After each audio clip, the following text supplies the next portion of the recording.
So good morning, everybody. My name's Susan Mackenzie. Looks like it's a beautiful blue sky background. It's actually grey and dull. Um, but I would welcome you to this webinar today. ESF puts on regular webinars, and in fact, we've got one a month now until the end of the year on various topics. So I will begin by acknowledging the traditional owners of the land. I'm down on the Mornington Peninsula, which is the Boonwurrung people, and pay my respects to elders past, present, and emerging, and welcome you and everybody to this session today. So ESF has been thinking about data quite a lot over the last 6 months, and it really came about because our mental health advisory group asked us to get a bit more involved in thinking about data. And as a consequence of that, we've done a few things. One is at our emergency management conference, we had a session for the heads of agency and some external people to basically help people understand the benefit of collective data, which doesn't really happen all that often across the sector, apart from the initial Beyond Blue research. And then the second thing we did was at our mental health showcase a couple of weeks ago, we had a panel session on data. And people are very interested in, and ESF is particularly interested in how we're using data and perhaps getting some data or some key performance indicators across the sector, so we get more of a collective view beyond what we got from the Beyond Blue Answering the Call research a few years ago. And so the other thing that we did was, when we spoke to all of our member agencies a couple of months ago, we asked them what they really wanted from ESF. And some of them said to us, we really want exposure to experts. And so that's why we're doing these webinars today and in future. So that's why we're here. So today we've got two people from WorkSafe. We've got Irene Krishnan, the Senior Manager of Mental Health Strategy and Coordination. Hello, Irene. And we've got Sarah Greeney, who's the Director of WorkWell from WorkSafe. And so what we really wanted to talk about was driving better prevention initiatives from data. And they're going to be talking about how they're using their data insights and the link to the sort of program of work that they're doing. We can, of course, take questions at the end maybe, but if you'd like to put your questions in the chat, we can have a conversation at the end. But now I'm just going to hand over to Irene and Sarah to take it from here. So welcome and thank you. Thank you, Sarah. Thank you, Susan. Thank you very much for that introduction. And thank you all for having Sarah and I today. It's lovely to see you all virtually, some faces, some names. My role, in terms of the mouthful that Susan just said, which is mental health strategy and coordination, is within WorkSafe, we do lots of pieces of work around the education, prevention and support of workplaces to keep employees mentally healthy. And then if there is an injury, then through services around injured workers to help support them and get back to work. So we carry a sort of a lens that sits across the top of those to look for any gaps, any things that we could join together or do better or try different ideas from a holistic perspective, just as a little bit of context. But today, as Susan said, we're going to talk about data and how that links to programs of work. And Sarah and I are going to approach it from 3 different topics. The first one is data. So we've really pulled out some data around the emergency services just to give you a little bit more insight from a sector perspective for yourselves. The second topic will be linking it to our strategy and pieces of work we're doing at WorkSafe. And the third piece, Sarah is going to talk to WorkWell, which is going to have some examples from an employer perspective and some programs of work there. So firstly, from a data perspective, what we've been seeing the last 5 years or so is that we overall in the WorkSafe scheme have seen a steady increase in the number of mental injuries that are happening or occurring. And we do see that mental injuries take longer for someone to recover and to return to work. So they are having a significant impact on the scheme, and something that we are acutely aware of as an organisation, and have been putting a number of programs of work and strategic thinking around both the prevention and the support process. But thinking specifically about emergency services, Sarah's kindly driving the presentation today, thank you. This one here is a graph to show emergency services over the last 4 or so years and the number of mental injury claims coming through.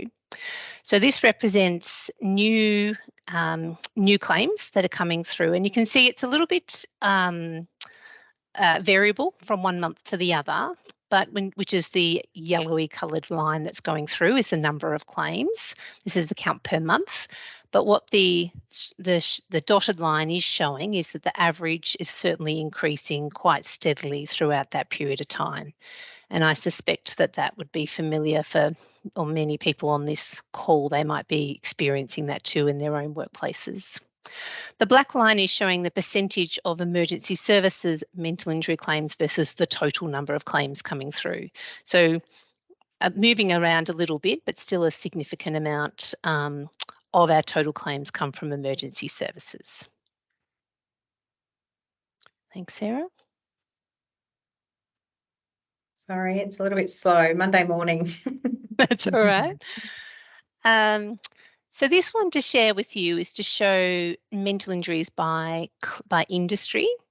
And the orange line there, which is the second line, represents public administration and safety. So many of your organisations would fit into that category as an industry. So it is listed there, but I'll just run through them quickly.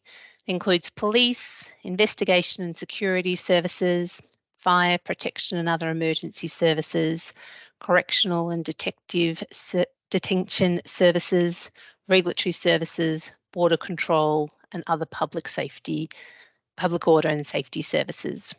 So the main call out on that orange line is to see that it was quite steady sort of around a decade ago, and then we have had sort of a slow, steady increase and then a sharp uptick to the June 2022 year.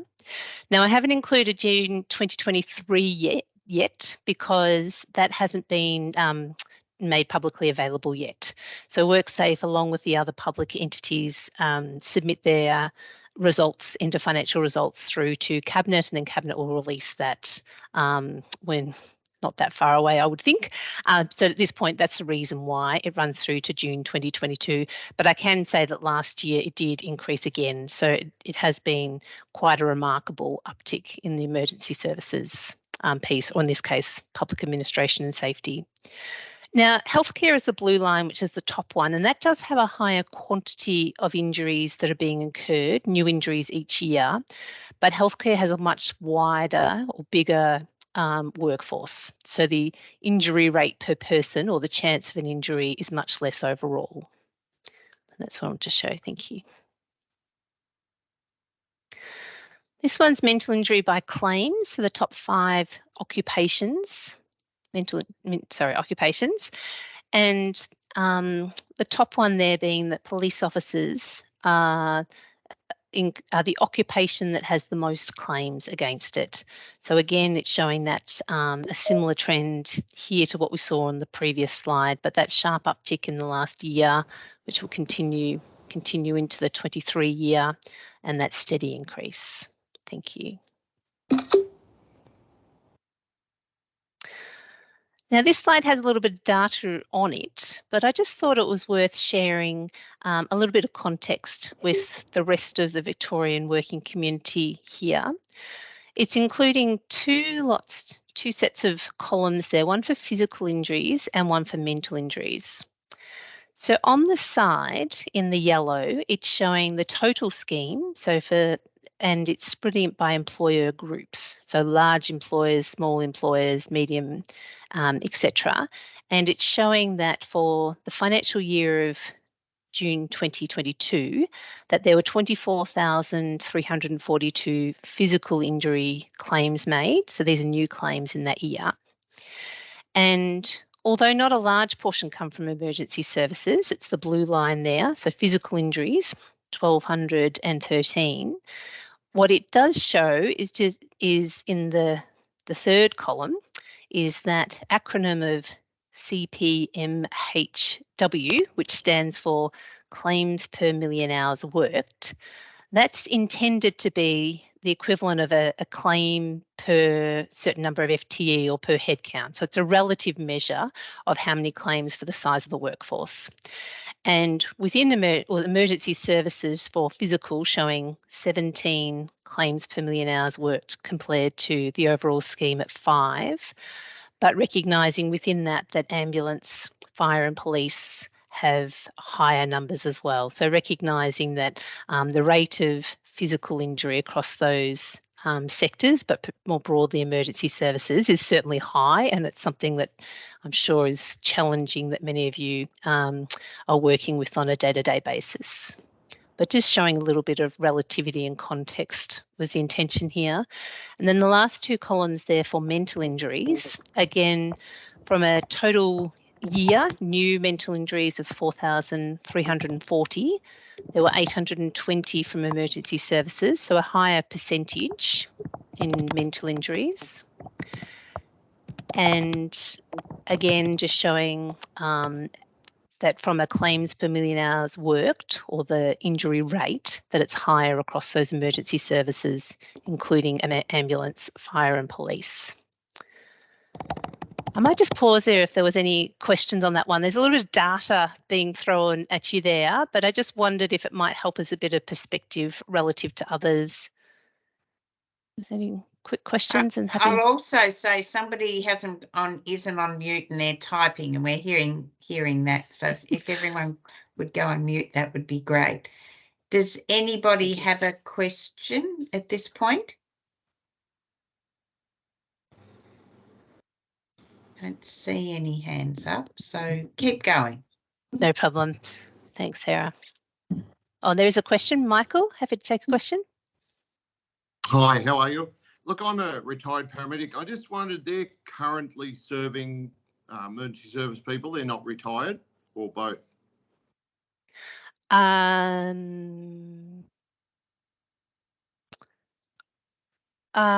think so.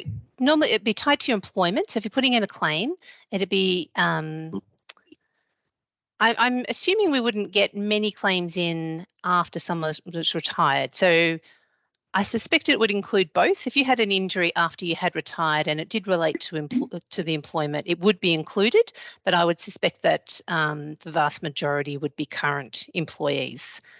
Does that answer your question or your thinking? Yep, no, that's fine. Yep. That's fine. I can chat later on about some stuff offline. Okay. That's fine. Thank you. No problem. And then question from Andrea at Gallagher Bassett. Hi, I was just going to confirm that those numbers include both ex and current individuals. So, but as Irene indicated, majority of the new claims are from current employees, but those numbers would include both. Thank you, Andrea. That's perfect. Thanks, Sarah.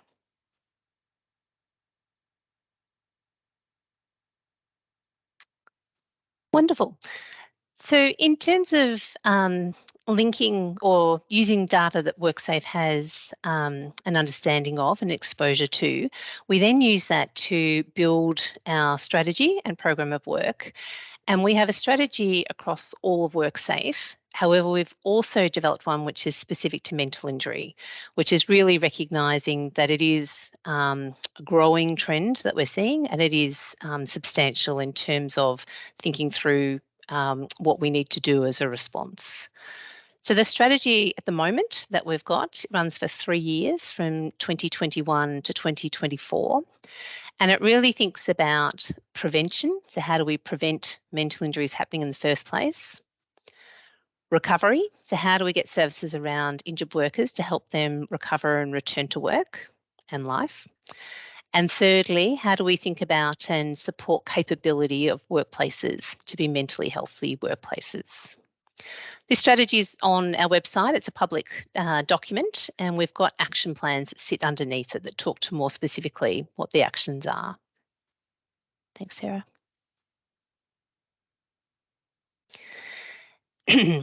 And the action plan really covers across all our scope and different areas of the organisation that touch prevention of mental injury or services for mentally injured workers. So from the real beginning of the journey around education, so education, marketing, partnerships, WorkWell, which we'll hear about in a moment. Mental health reform, so you will have seen in the media, there's quite an active government role around thinking about reform, as well as the psychosocial regulations, which were socialised last year and are with government to review that feedback. The Sexual Harassment Task Force has also had an active role with recommendations, and the Royal Commission into Victoria's mental health system is something that we also have a role to contribute to as well. Compliance and enforcement, so this is where our inspectorate activity fit, but also thinking on the recovery side, work that we're doing thinking about supporting injured workers, recovery, return to work, and provisional payments is also mentioned there, which is a program put in about 2 years ago, which was if someone applied with a mental injury but didn't qualify for the scheme. So for example, maybe there was reasonable and management action that was undertaken, then that person would still be entitled to 13 weeks of reimbursement of medical and like services to get them, to help support them. The strategy also included a commitment to create an outcomes monitoring framework. So again, thinking back to the data theme of today's conversation, this infographic, which is on the screen, is actually from our mental health strategy, which is the document which is available on our internet now on a WorkSafe's website.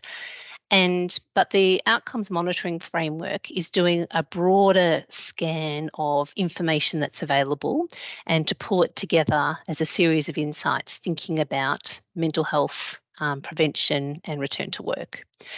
It is using some more lead indicators. We've done some real thinking around that, and WorkSafe has a number of surveys that we're using. So there's a community survey, there's a customer experience and reputation survey, and an injured worker survey. But the community survey in particular is asking questions around how people feel in the workplace or their experience. For example, have you observed bullying in your workplace? Those type of indicators. And the intention of this outcomes monitoring framework, we're in that collation process of pulling the data together and just validating that we're comfortable with it. But it will be an externally socialised and produced document so that that can be understood by anyone who's interested in our community. And over time, we'll see those trends develop and give us a bit more insight around some of those lead indicators and the lag, the injuries after the fact, of what's happening, and for us as WorkSafe to tailor our work around what we're seeing in those trends, and for workplaces that may also be relevant, or industry groups, for example. Thank you, Sarah. I think we're over to you now, please. Thanks, Irene, and thank you, Susan, for the invitation to come and speak this morning, and welcome everyone. So my name's Sarah, and I have recently stepped into the role of Director of WorkWell here at WorkSafe Victoria. So I thought I would start by giving you a brief overview of what is WorkWell, and you would have seen it on one of the previous screens that Irene ran us through. And really, WorkWell is just one of the streams of work that really does sit as part of our overall mental health strategy, and then feeds up into the overall WorkSafe strategy that we've already showcased there. But essentially, the aim of WorkWell is it's a program of work that really looks at how do we promote the prevention of mental injury and mental health injuries within the workplace, but how do we promote positive mental health and look at the work-related factors and the data that as Irene has said, we've got lots of data input, but how can that actually shape what it is that we do next, and how can we actually have a positive impact from there? So what you'll see on the screen there is it's talking about 6 years of WorkWell. So this program of work actually began 6 years ago, and that's what we're now calling phase 1 of WorkWell. And it was really almost a very long piloted program to look at how can we make a difference and have an impact as WorkSafe in the prevention of mental health injury out in workplaces in the community of Victoria. So in the middle of this year, so middle of 2023, we actually had a big celebration of what the culmination of 6 years worth of work looked like.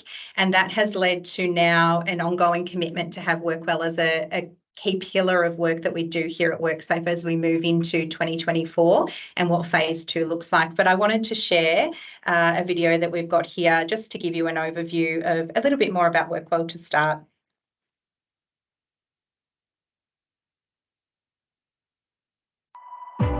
For the past 6 years, WorkWell has helped to give Victorian workplaces the tools, knowledge and opportunities to create mentally healthy workplaces. The program has funded projects aimed at creating industry-wide and sustainable change to promote positive mental health and prevent mental injury.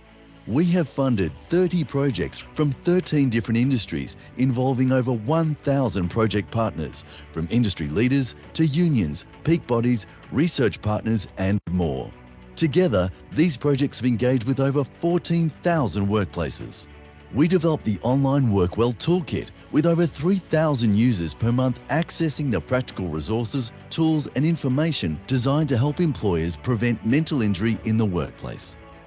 More recently, WorkWell expanded its reach to include a dedicated program stream to help workplaces prevent work-related gendered violence, including sexual harassment. WorkWell has successfully led a paradigm shift in how Victorian workplaces, policymakers and consultants approach prevention of mental injury and promotion of mentally healthy work. Evidence shows that workplaces who participate in WorkWell programs have significantly higher psychosocial safety climates, leading to decreased absenteeism, increased staff satisfaction and retention, and improved overall well-being. And this is just the beginning. WorkSafe Victoria has now committed to continuing WorkWell into the future. We'll be extending our reach and broadening our influence, using the evidence generated from our funded projects to build the blueprint for preventing mental injury and creating safe and mentally healthy workplaces in Victoria.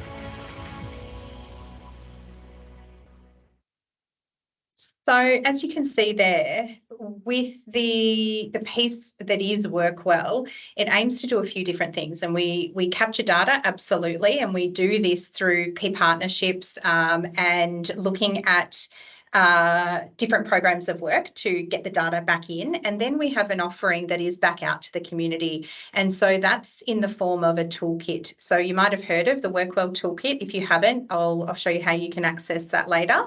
But essentially the key pieces of what we do in WorkWell can be split over 3 key areas. So one is the offering back to the community, which is these toolkits. And so within the toolkits, there's information, resources and guidance for a variety of different industries and sizes of businesses to really be able to look at mental health injury prevention, how to promote positive mental health in the workplace, and really give you some everyday tools and resources to be able to move forward as an employer within that space.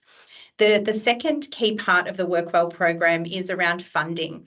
And so what we had in phase 1 was called the Mental Health Improvement Fund. And this was a application-based program where organisations could come to WorkSafe and basically pitch their idea to WorkSafe in order to be successful in a grant, a fund application to deliver some key sustainable change within the community when it comes to mental health and mental health injury prevention. And those activities actually fed quite a lot of data. I know we're talking about data today, but a lot of the initiatives and the project outcomes through those funded projects have actually filtered so much valuable information through data and insights back into WorkWell, which have inevitably then shaped the things that we will do in the future within this space, both in WorkWell and more broadly WorkSafe. The third key component is around our learning networks. So WorkWell, it's not just about us learning from these projects and keeping it to ourselves. We're really keen on sharing the knowledge, and it's really important that we partner with the community. We partner with organisations, but also that we really encourage partnership between organisations. We know this is an ever-evolving space, and it's really advantageous to have peer-to-peer networks and opportunities for us to share in both the things that might not have gone so well, but also the things that we've found really make a difference and can help across our different sectors and industries as well. So I'm going to move us on from this page when it catches up. So, as I said, one of those three streams within WorkWell is around project funding.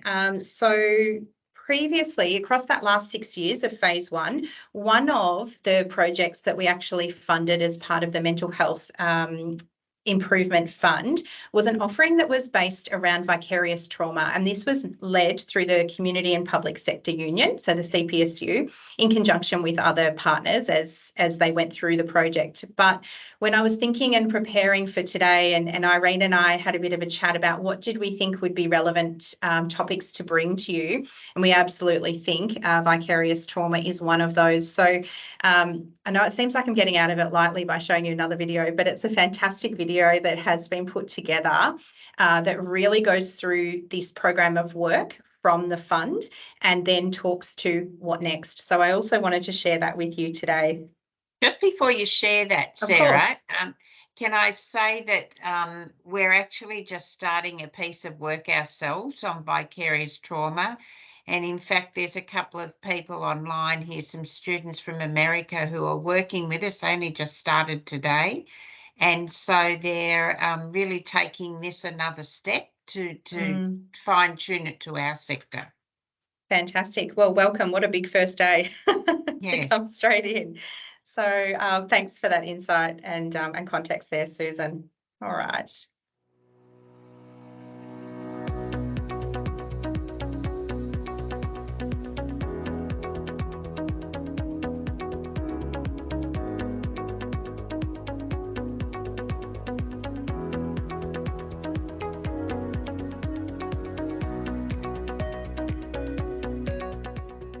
Vicarious trauma is the trauma that people experience as a result of cumulative exposure to other people's trauma.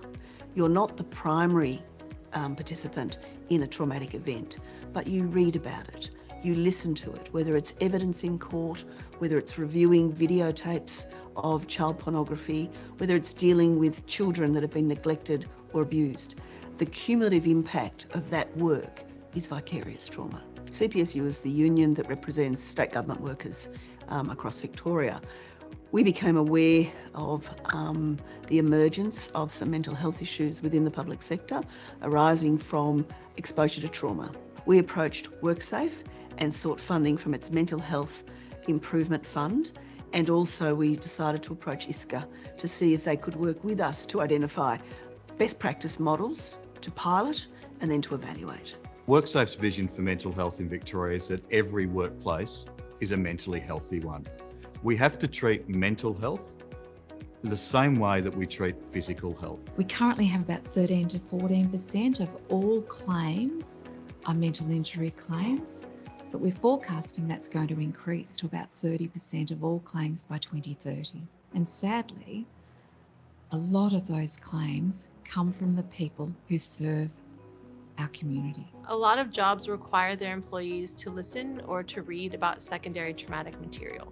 So for example, a social worker to help their client will read or hear about stories that deal with trauma. And this can be really challenging because over time, hearing about trauma over and over again can build up. Vicarious trauma can impact at the organisational level. So you might have presenteeism, absenteeism, high staff turnover. There could also be increased conflict in the workplace. And this in turn impacts on the quality of the services provided. It could also impact at the budget level or even at the community level. And because vicarious trauma is a risk to workers' mental health or psychological health, that means that it is ultimately a risk to workers' health and safety, so it falls under the Occupational Health and Safety Act. In 2018, the union applied for funding from WorkSafe Victoria's WorkWell Mental Health Improvement Fund, and we used that funding to trial some pilots in 6 sites across Victoria, 6 public service sites.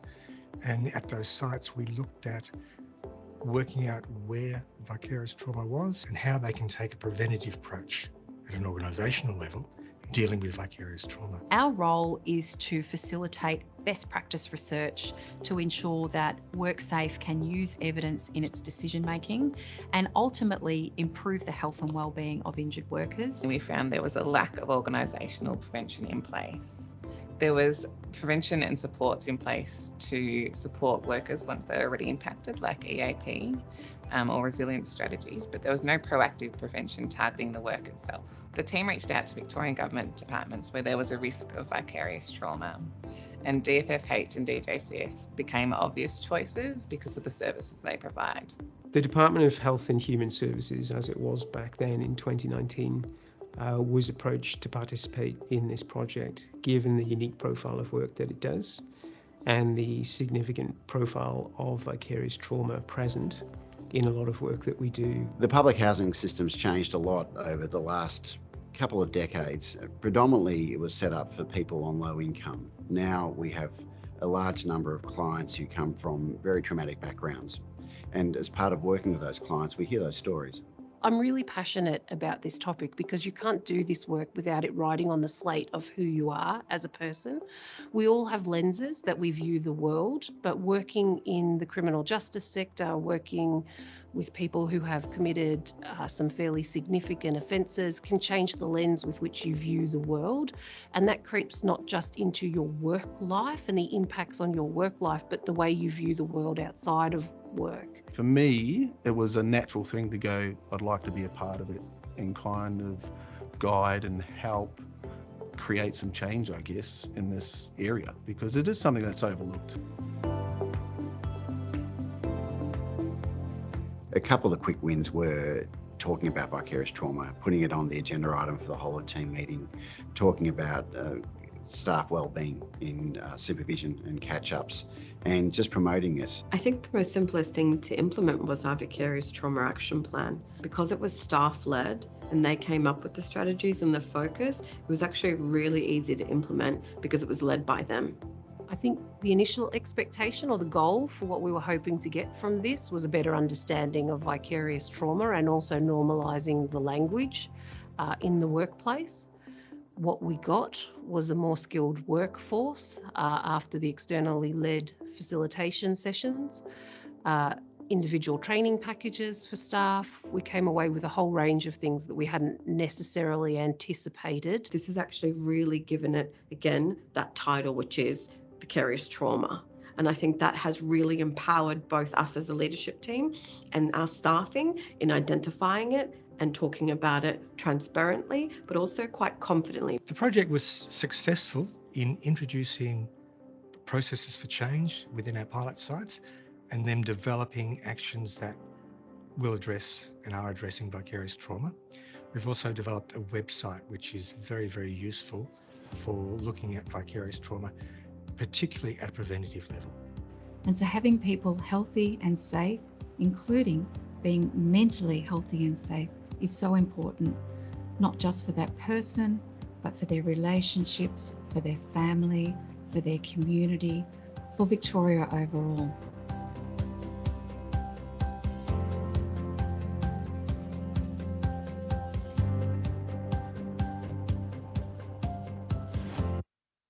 All right, I'm going to stop us there. Thank you for sitting tight and spending sort of 5 or 6 minutes watching that video. And I'm really pleased that Irene and I decided to talk and to show that around vicarious trauma and prevention based on, Susan, the context that you've given today. So that's a really nice link there. In terms of the project outcomes, and it was a little bit light on in that video, but where we're at the moment from a WorkWell perspective is we're right in the thick of it, looking at and reviewing all the evaluation and the summative reports that have come from the funded projects through phase 1 of WorkWell. So quite shortly in the sort of near future, end of this year, start of next year, we'll absolutely be able to be going public and sharing the specific outcomes and more of the data that actually underpins those program and project outcomes and the impacts that can be had moving into the future. So if you are keen to stay across that and learn from the outcomes and the data that really does, as I said, underpin these projects, absolutely would encourage you to head to our website and look up the WorkWell page itself. But one of the things that you can actually sign up for to keep across any updates and notifications is there's a notification page on our toolkit. So as part of the WorkWell toolkits, there is offerings across many different industries and also across small, medium and large business types. So absolutely would encourage everyone, if you haven't already, to have a look at the WorkWell website on the WorkSafe website for more information. It's a really exciting time for us moving into 2024 as we capture all the learnings and the fantastic data and the insights from phase 1. And we're really excited to see where phase 2 takes us as we further embed ourselves into business as usual life in WorkSafe. All right. I might pause there and I guess open up, first of all, say thank you for your attendance, but also open up if there's any questions. Okay, thank you. I'm really interested, like there was a sort of a throwaway line there from Karen Batt at the start of that program saying, oh, we noticed vicarious trauma, but what data actually drove that project? Yeah, absolutely. So that is when we have the summative reports that come out, that will deep dive a little bit more into that. So what were the indicators that actually drove that project to start? There'll be more information on that. Specifically in terms of the projects that come through WorkWell, generally there's been a fair bit of work done through the lens of the applicant first to identify a need and collate all of that together and then look at what the funding is and what our focus is through WorkWell. So there will certainly be more information in respect to that. But also, if you were to jump onto the WorkSafe website, there's actually some key contacts and far more information about their project and their offering on there. So you can absolutely access that as well for some more information. When we had our mental health showcase, I'll talk while I encourage people to put any questions up. When we had our mental health showcase recently, we did a Menti and we were asking people about some of the things that they thought we needed to be looking at in the sector to get data around. And interestingly, 2 of them were barriers to seeking help. You know, they wanted to know a better understanding of what are the barriers. And the other one was about what's not working, you know, in terms of the initiatives that are being applied across the sector. You know, we don't really know what's not working. Could you reflect on that at all?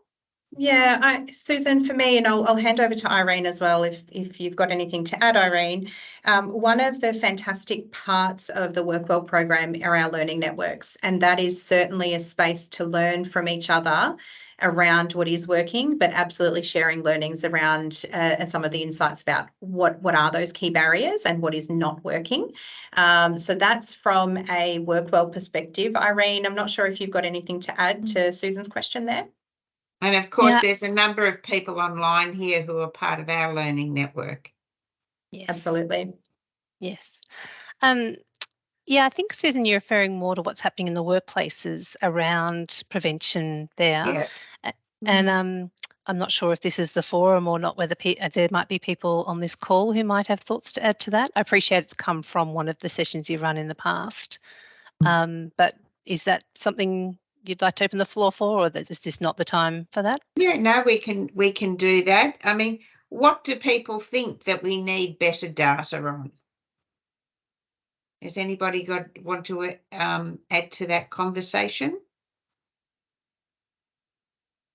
Or could anybody share with us some interesting data that they may have collected recently that's driving something?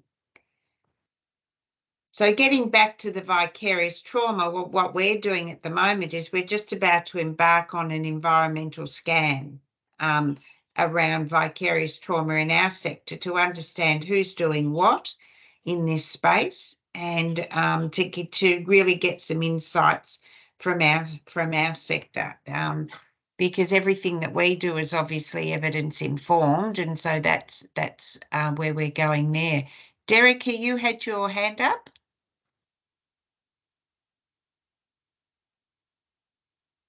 Oh, I just popped something into the chat. Mental Health First Aid Australia do have data on barriers to people getting help. Okay, that's interesting. So that can be accessed, and in fact, they do have a lot of data on those organizations who have basically engaged with mental health first aid in their program. And interestingly, the organizations that have least been responsive are those in emergency services that actually needs it most. So they also have data around the number of and the type of industry that have really responded to mental health first aid as part of their program, but it showed that those that were least engaged were from the industries that needed it most. Interesting. Yeah. Where are people getting their data from that are driving their strategy? So, Emma, I don't want to put you on the spot, but I'm going to, obviously, by asking this question. You've just done your new strategy at Lifesaving Victoria. Where did you get your data from to inform that strategy? Thanks, Susan. A couple of different ways.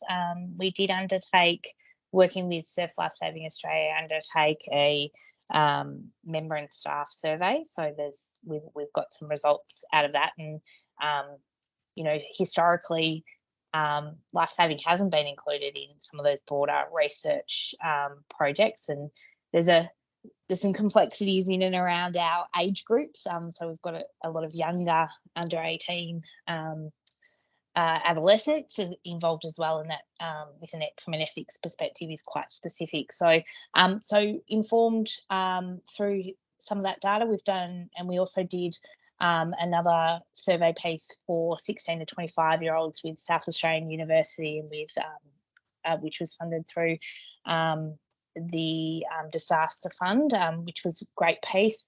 And then also we worked with Phoenix Australia and was informed by the general data in emergency services, and was really able to inform that by best practice. And we went through a series of desktop reviews, and also informed by the information that's out of there. So a number of ways, and now we'll baseline that and really look to how we do a climate survey to see how we're going after year one. Very good.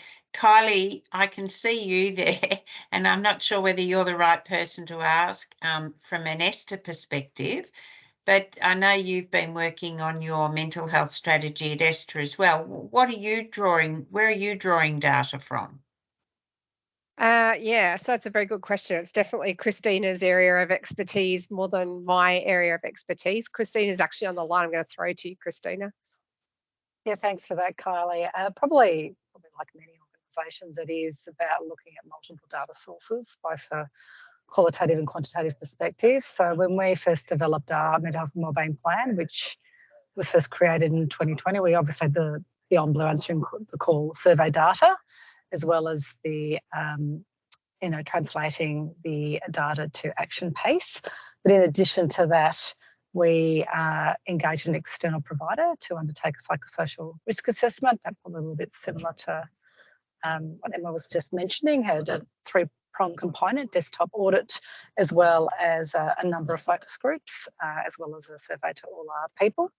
And then in addition to that, there was multi-layers of consultation. So we engage with our peers, we engage with our health and safety reps, with our managers, with our unions, with our health and safety committees, as well as looking at some of the harder data like our work cover claims information, OH&S hazard and incident reporting information, because we do have a relatively healthy reporting culture when it comes to our psychosocial based incidents and hazards through that mechanism.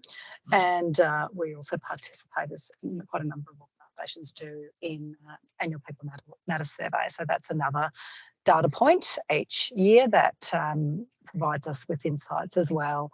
And the other element when we developed the plan and also when we do is also to consider our EAP data reports, our early assist, that's our early intervention data reports, and our peer support, non-identified contact information as well, just as an example.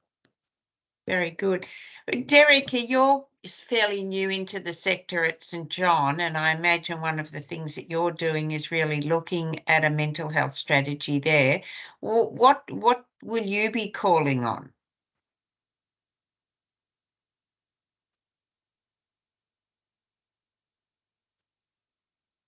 You're on mute, Derek. Oh, there you go.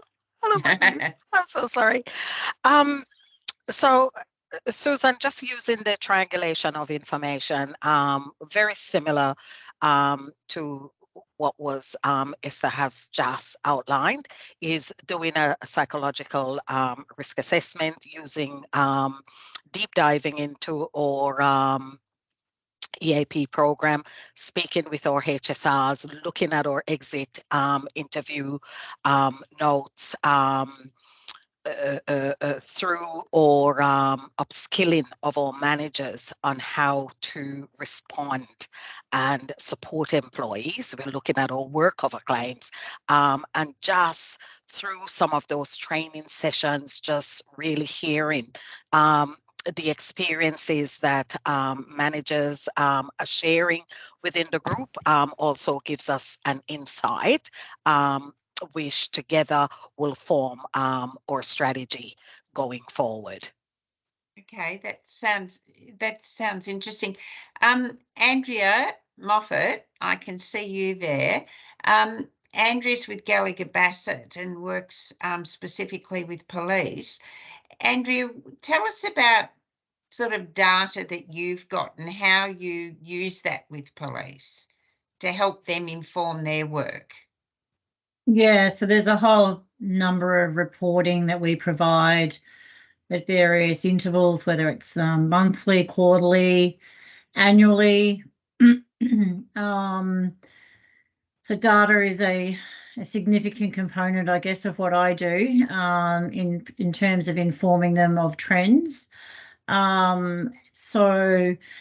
And the difficulty with data, particularly for us, is, data in, data out. So if the information from the claim isn't very clear, then that makes it really difficult when you're trying to extract data and siphon from a trend from that.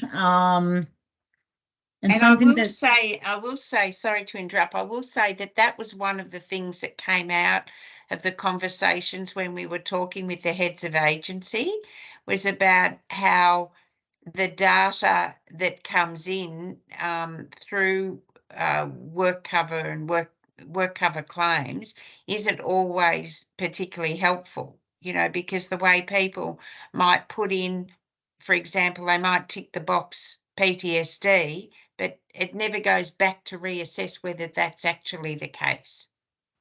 That's correct. And I guess that's the frustration from any employer when they're trying to look at a trends analysis over a number of years, in that we as the agent, once we code it, then it doesn't change unless there was a coding error. But yeah, particularly with mental injury, sometimes it isn't always clear, or sometimes the claimant actually puts everything on the claim form. So they actually could put PTSD, adjustment disorder, anxiety, depression, all on one claim form. So, and we can only code one mental injury type. So again, that creates more issues. So what do we put in? Do we put PTSD in? Do we put an adjustment disorder in? And when it isn't always clear on the claim form, we can always then use the certificate, the original certificate that was lodged with the new claim form. But again, the GPs don't always get it right.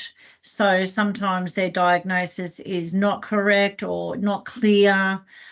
So something that clearly is a PTSD claim may only be diagnosed initially as an adjustment disorder. So there are issues that, you know, you can never actually go back and code the claim, you know, as we get more information coming forward. So that is definitely a frustration for employers. And in terms of particularly for police, we do get quite frequently on a claim form just injured throughout the course of my employment, or injured, you know, through 30 years of policing, and that's pretty much what you'll get on the claim form. So it's really difficult when you've got a whole series of those kind of claims to identify and understand the cause. So that, Andrea, really, that considering that we use this WorkSafe data and we rely on this WorkSafe data so much, isn't that telling us that we should be doing something to improve this? Yeah, well, I guess that's WorkSafe's call to, you know, make their determination as to whether, you know, they want to improve the way that data is captured. But, you know, that, I mean, all the agents are using exactly the same system. We're all using the WorkSafe system. We're all audited exactly the same way. So, you know, where there's all quality and data assessments completed to make sure that we are getting it right and coding it correctly. But it's just not always clear. It's, you know, the claims are just not always that clear when they come in. All right, Irene, can I jump in, Susan? Sorry? Can I jump in? It's Sarah. Can you hear me? Yeah, sure. Go on. I was just going to ask that the way that the conversations are turning here, you know, questioning the quality or the accuracy of the data and coding errors and the like, it strikes me that there's a place to consider qualitative data. So obviously quantitative, which is kind of data you're talking about, is really talking at trends. It can only ever pick up trends. It can't tell us why. It doesn't answer the question of why. So that would require more qualitative data. Irene, do you want to respond to that from? Yeah, thanks, Susan. And thanks, Andrea, too. That was really helpful. Yes, we do acknowledge that WorkSafe does have some old systems, which I think you and your staff, Andrea, will be familiar with. Just a bit of a smile. They're quite dinosaur, but that's okay. We have done a lot of work to update the preventative side of our systems. So looking at including more detail around psychosocial hazard thinking or when incidents come through. So for example, if you call and have a question coming through the advisory centre through WorkSafe, then our systems have been upgraded on that side to consider how we route that to someone where there's a team that do have experience and expertise in psychosocial hazards and understanding and wellbeing, and be able to talk very specifically to any concerns that come through. In the past, the coding, when you came for the telephone system, was a physical safety, I think a manual handling and bullying were sort of the choices. But if you think about the maturity of understanding across our society, we have a lot more understanding now around psychosocial hazards, and it's not just about bullying. So it now refers to that. And then there's a team who'll pick up any calls routed through there that can talk much more specific. So for incidents coming in the front end, from preventative point of view, we do have more sophistication in how we are recording those and being able to respond to those. But Andrea, to your point, we haven't yet flowed that through to the claims handling side. And I know our coding is pretty rudimentary, particularly on the mental health in terms of injuries. I think we have about 10% come through PTSD across the scheme for mental injury, and most of the others sits in an other bracket. Like it is, it's not fit for where we'd like it to be, and it's something we're looking at in the background and planning, but acknowledging that system updates take time to think through, but it is something that we're very aware of. And your second point, Andrea, that it's hard if you only have preliminary information, and particularly for physical, you tend to know very clearly upfront what the problem is, what the injury is very clear. But mental injury, even if you do have a consultation with a GP, mental injuries can take time to really understand and develop and actually get to the bottom of, and we don't have that flexibility in the system at the moment. So I'm just acknowledging that that's something that we're aware of as an organisation, and we're certainly doing some thinking on, but it will take some time before we can work through a change process. Well, I have to say, I think if you wanted to do a pilot program with one of the sectors that are your claims high program, we're here. I'm sure the emergency services sector and ESF would be very keen on running a pilot program about how we improve that data collection to improve preventative programs. You know, it's something that the sector would be very keen to work on, I'm sure. Derica. Okay, I just wanted to add to that whilst we're getting that data from the insurer and WorkSafe, which really helps to put into, particularly when you have a business case in for implementing some preventative actions in the workplace. It provides that trend, the cost, etc. Is that from a qualitative perspective, there's always a contributory factors to an incident occurring in the workplace that results in a mental injury. And so employers should be really investigating why this has happened, what was involved, and it could be that they identify contributing factors where it might just be one employee who was affected to the point of putting in that mental injury, but it could be something that's affecting an entire team of people. And so this is what the data isn't going to give us. That's kind of information we're not going to get from the data, no matter how good the data is.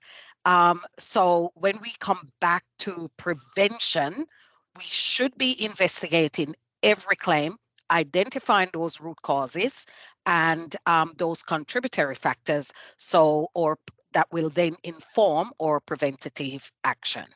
And I think that's the point Sarah was making, is that, the data is one thing, but really doing the qualitative is really going to get the deeper insights. I'm conscious of the time here now, and we're 1 hour. So unless there's any other questions, I think I will draw this to a close. We will put out a little newsletter after this with a link to this webinar if you want to share it with anybody else.